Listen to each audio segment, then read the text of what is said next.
Алматы мен Шымкенттің арақашықтығын қысқартатын жол пайдалануға берілді. Жақында Алматы мен Шымкенттің арақашықтығын 20 километрге қысқартатын жол ресми түрде пайдалануға берілмек. Қордай суының айналма жолы екі жағынан да ашық. Бұл туралы Стан.kz ақпараттық агенттігі хабарлайды. Жөндеудің бірінші кезеңінде жолдың Алматыдан Шымкентке алып баратын бір айналма бөлігін жасау қолға алынған. Жұмысшылар оны 2014 жылы бастап 2017 жылы аяқтады. Жолдың екінші бөлігі 2018 жылдың 31 қазанында ресми түрде пайдалануға берілді. Қазавтожолдың баспасөз қызметі берген мәліметі бойынша, Қордай суын айналып өтуге мүмкіндік беретін жаңа бағыт Қордай ауданы арқылы өтеді. Сарыбұлақ, Бетқайнар, Қордай және Алға деп аталатын халық қоныстанған жерлерді артқа қалдырмақ. Осы арқылы жүргізушілерге жолды 20 километрге қысқартуына мүмкіндік береді. Шымкент-Алматы жолында Қордай жолының қашықтығы 20 километр, айналма жолдығы 80 километр. Бастысы айналма жол қыста Қордай суына кірмеуге, 143 шақырым және 218 шақырым арасындағы жермен жүрмеуге мүмкіндік береді.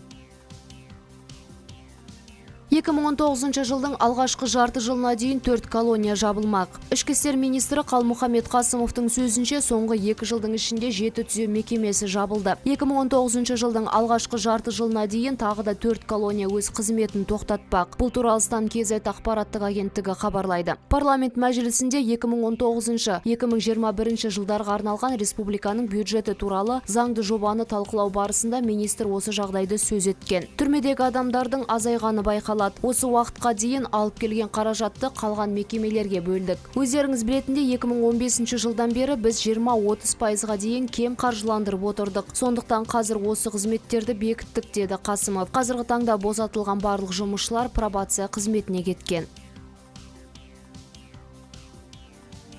ақш-тың Иранға қарсы жаңа санкциялар күшіне енді. Шектеу шаралары Тегеранның мұнай саудасынан тауып отырған кірісін айтарлықтай қысқартпақ. Вашингтон тарабы Иран ядролық жобасына қатысты келіссөздер жүргізуге дайын болғанмен, Еуропа одағы Иранмен орнатылған сауда қатынастарын одан әрі дамытуға ниетті деп мәлімдейді 24kz. Осыған орай Франция, Германия және Ұлыбритания елдерінің қаржы құрылымдары және сыртқы істер министрлері Иранмен транзакция жүйесін ұйымдастыру жұмыстарын қолға алмақ. Жуырда олар Еуропа одағы дипломатия басшысы Федерика Могеринимен бірге осы елмен сауда қатынастарын орнатқан компанияларға қолдау көрсетуге байланысты мәлімдеме жасаған еді. Маңызды құжатта экономика бағытында қызмет етіп жатқан операторларға көмек көрсету жайы баяндалған.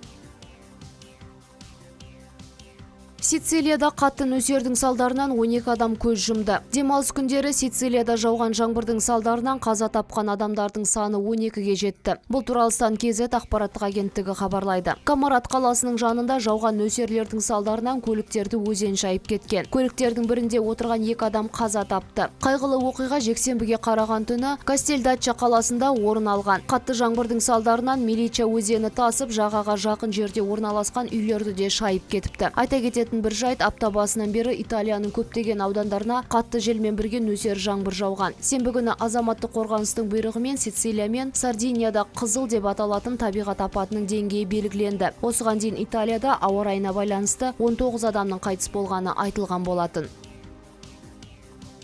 Зульфия Чиншанло әлем чемпионатында жүлделі орынға ілікпеді. Қазақстандық ауыр атлет Зульфия Чиншанло Ашхабадта өтіп жатқан әлем чемпионатында жүлделі орыннан көріне алмады деп хабарлайды 24kz. Қос жаттығу нәтижесі бойынша ол 5-ші орын алған. 55 килоға дейінгі салмақта бақ сынаған Зульфия жұлқа көтеру жаттығуында 2 мүмкіндігін сәтті пайдаланды. Алғашында 90 келіні, кейіннен 93 келі зілтемірді басынан асырған. Үшінші мүмкіндігінде 95 келіні көтере алмады. Серпе көтеруде 120 келіні бірінші мүмкіндігінде көтергенімен төрешілер есепке алмады. Айта кетейік, қазіргі таңда Қазақстан құрамасының қоржынында бір күміс медаль бар. Таяуда ерлер арасында 55 келі салмақ дәрежесінде Арли Чонте 2-ші орын алған болатын. Әлем чемпионатына Қазақстаннан 20 атлет қатысуда. Жарыс 10 қарашаға дейін жалғасады.